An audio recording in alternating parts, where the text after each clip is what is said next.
আমি গত কয়েকদিন ভিডিও ঠিকমতো আপলোড করতে পারিনি।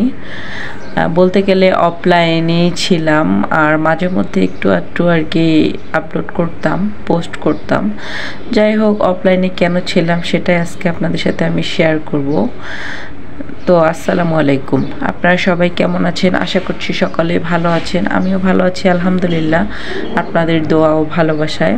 এই গত কয়েকদিনে আমি ঢাকায় ছিলাম না, আমি বাড়িতে গেছিলাম। এই কারণে ওদিকে তো নেট প্রবলেম একটু ছিল, আবার ওয়াইফাই মাঝে মধ্যে ছিল না, আবার নেট তো বন্ধ করে দিছিল দেশের পরিস্থিতির কারণে।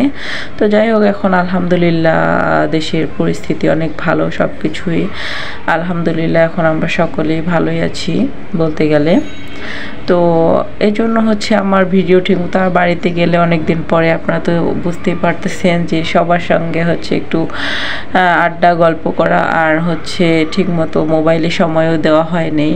এই কারণেই ভিডিও ঠিকঠাক আপলোড করতে পারি নাই।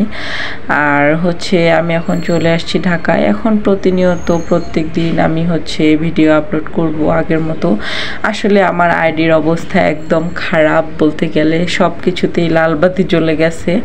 এখন সব কিছু ঠিকঠাক হতে একটু সময় লাগবে, বাট অবশ্যই আপনারা আমার পাশে থাকবেন, অবশ্যই সব কিছু ঠিকঠাক হয়ে যাবে আপনাদের দোয়া ও ভালোবাসায়। যারা যারা আমার ভিডিও দেখেন তারা অবশ্যই জানেন যে আমি এখন কয়েকদিন থেকে ভিডিও ও লং ভিডিও ঠিকমতো দেই নেই, এবং কি রিলসও দেই নেই, মাঝে মধ্যে একটু পোস্ট করছি এই আর কি।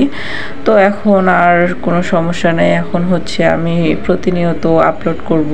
আর যারা যারা কমেন্ট করছেন আমাকে যে আসলে আমার কি হয়েছে, আমার কিছুই হয় নাই, আমি একটু গ্রামে গেছিলাম, এই কারণে ভিডিওটা ঠিকঠাক আপলোড করা হয়নি আর কি।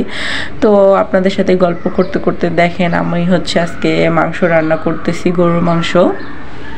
তো আজকে আমি গরুর মাংসটা মশলা বসাই দিয়েছিলাম। তো এভাবেও রান্না করি, আর একসঙ্গে মাখায়ও রান্না করি, এক এক দিন এক এক রকমভাবে রান্না করে থাকি। তো আজকে আমি পাট শাক ভাজি করব, মাংস রান্না করব, আর এই পাট শাক ভাজি আর কিছু রান্না করব না।